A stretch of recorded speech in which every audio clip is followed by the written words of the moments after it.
ಭಾರತ ಆಧುನಿಕತೆಯ ನಾಗಾಲೋಟದಲ್ಲಿದೆ. 21ನೇ ಶತಮಾನದಲ್ಲಿ ನಾವಿದ್ದೀವಿ. ಇಷ್ಟಾದರೂ ಕೂಡ ರಾಜ್ಯದಲ್ಲಿ ಬಾಲ್ಯ ವಿವಾಹದ ಪ್ರಣಂಭೂತ ಬಿಟ್ಟು ಬಿಡದೆ ಕಾಡ್ತಾ ಇದೆ. ಹೌದು, ರಾಜ್ಯದಲ್ಲಿ ಬಾಲ್ಯ ವಿವಾಹದ ಭೂತ ಇನ್ನೂ ಜೀವಂತವಾಗಿದೆ. ದೇವನಹಳ್ಳಿಯ ವಿಜಯಪುರದಲ್ಲಿ ಬಾಲ್ಯ ವಿವಾಹಕ್ಕೆ ಯತ್ನಿಸಲಾಗಿದೆ. ಆರತಕ್ಷತೆ ವೇಳೆ ದಾಳಿ ಮಾಡಿದ ಅಧಿಕಾರಿಗಳು ವಿವಾಹಕ್ಕೆ ಬ್ರೇಕ್ ಹಾಕಿದ್ದಾರೆ. ಜಿಲ್ಲಾ ಮಕ್ಕಳ ರಕ್ಷಣಾ ಘಟಕದ ಅಧಿಕಾರಿಗಳು ದಾಳಿ ನಡೆಸಿ ಮದುವೆಯನ್ನ ತಡೆದಿದ್ದಾರೆ. 17 ವರ್ಷದ ಯುವತಿಗೆ ಬಾಲ್ಯ ವಿವಾಹವನ್ನು ಮಾಡ್ತಾ ಇರ್ತಾರೆ ಪೋಷಕರು. ಖಚಿತ ಮಾಹಿತಿಯ ಮೇರೆಗೆ ದೂರು ಕೇಳಿಬಂದ ಹಿನ್ನೆಲೆಯಲ್ಲಿ ದಾಳಿ ನಡೆಸಿ ತಡೆ ಒಡ್ಡಲಾಗಿದೆ. ಕಲ್ಯಾಣ ಮಂಟಪದ ಮಾಲೀಕರಿಂದಲೂ ಕೂಡ ನಿಯಮ ಉಲ್ಲಂಘನೆಯಾಗಿದೆ ಅಂತ ಪ್ರಕರಣ ದಾಖಲು ಮಾಡಿಕೊಳ್ಳಲಾಗಿದೆ. ಪೋಷಕರು, ವರ, ಕಲ್ಯಾಣ ಮಂಟಪದ ಮಾಲೀಕರ ವಿರುದ್ಧ ದೂರು ದಾಖಲಾಗಿರುವಂಥದ್ದು. ಶ್ರೀಮತಿ ಬಸಮ್ಮ ಯಜಮಾನ್ ಮರಿ ಚನ್ನಪ್ಪ ಸಮುದಾಯ ಭವನ, ವಿಜಯಪುರ ಪಟ್ಟಣದಲ್ಲಿರುವಂಥ ಮಂಟಪ ಇದು, ಕಲ್ಯಾಣ ಮಂಟಪ. ಬಾಲಕಿಗೆ 17 ವರ್ಷ.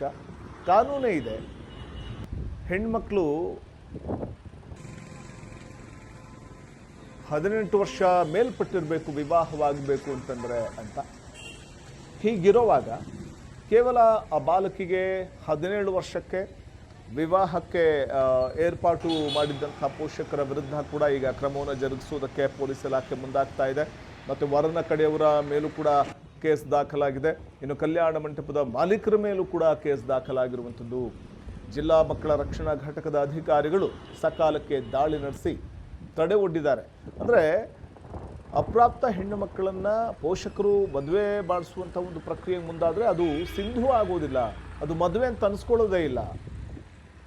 ಆರತಕ್ಷತೆಯ ಸಂದರ್ಭದಲ್ಲಿ ಜಿಲ್ಲಾ ಮಕ್ಕಳ ರಕ್ಷಣಾ ಘಟಕದ ಅಧಿಕಾರಿಗಳು ದಾಳಿ ಮಾಡಿ ಈ ಬಾಲ್ಯ ವಿವಾಹಕ್ಕೆ ಬ್ರೇಕ್ ಹಾಕಿದ್ದಾರೆ. 17 ವರ್ಷದ ಯುವತಿಗೆ ಬಾಲ್ಯ ವಿವಾಹವನ್ನು ಪೋಷಕರು ಮಾಡ್ತಾ ಇರ್ತಾರೆ. ವಿಜಯಪುರ ಪಟ್ಟಣದಲ್ಲಿರುವಂತಹ ಕಲ್ಯಾಣ ಮಂಟಪದಲ್ಲಿ ನಡೀತಾ ಇದ್ದಂತಹ ಮದುವೆ ಇದು. ಆರತಕ್ಷತೆಯ ಸಂದರ್ಭದಲ್ಲೇ ಎಂಟ್ರಿ ಕೊಡ್ತಾರೆ ಅಧಿಕಾರಿಗಳು.